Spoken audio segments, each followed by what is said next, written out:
Suman class 9-এর ছাত্র।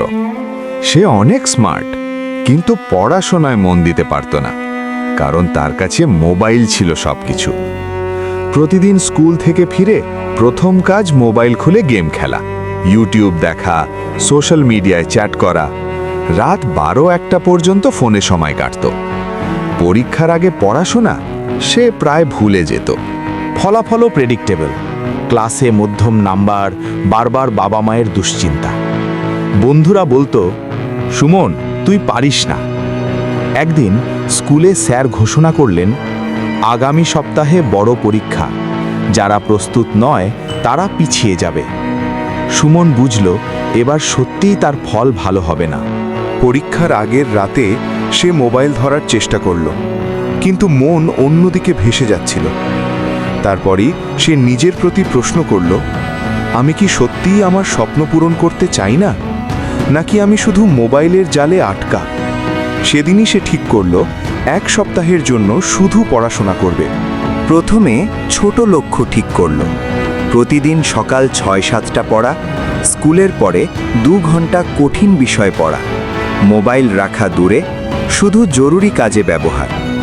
প্রথম দিন কঠিন লাগল, হাত বারবার ফোনে চলে যাচ্ছিল, মাথা ঘামছিল, কিন্তু সে থামল না। দ্বিতীয় দিনও সহজ ছিল না। বন্ধুরা ইউটিউবে ভিডিও দেখছে, গেম খেলছে, সুমন শুধু নিজের পড়াশোনায় মন দিয়েছে। কিন্তু তার মধ্যে এক নতুন আনন্দ এসেছে, কিছু শেখার আনন্দ। প্রথম সপ্তাহ শেষে সে লক্ষ্য করল, ছোট ছোট বিষয়গুলো বুঝতে পারছে। দ্বিতীয় সপ্তাহে তার পড়াশোনার সময় 3 ঘন্টা পৌঁছে গিয়েছে। ফলাফল আসতে শুরু করলো, ছোট টেস্টে ভালো নাম্বার।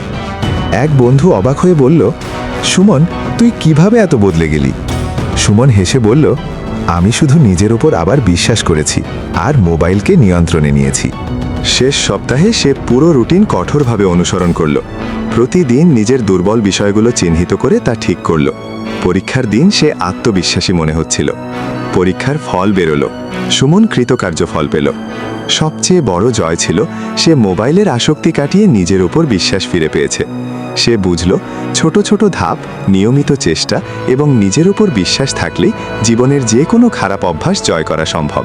মোবাইল ভালো, কিন্তু যখন তা স্বপ্ন এবং লক্ষ্যকে বাধা দেয়, তখন নিয়ন্ত্রণ করাটাই মূল। এই গল্প থেকে যা শিখলাম, নিজের উপর বিশ্বাস রাখা, ছোট ছোট ধাপে নিয়মিত চেষ্টা করা, খারাপ অভ্যাস থেকে নিজেকে দূরে রাখা। আর এই গল্পটা তোমার কেমন লাগলো কমেন্টে লিখে জানাও।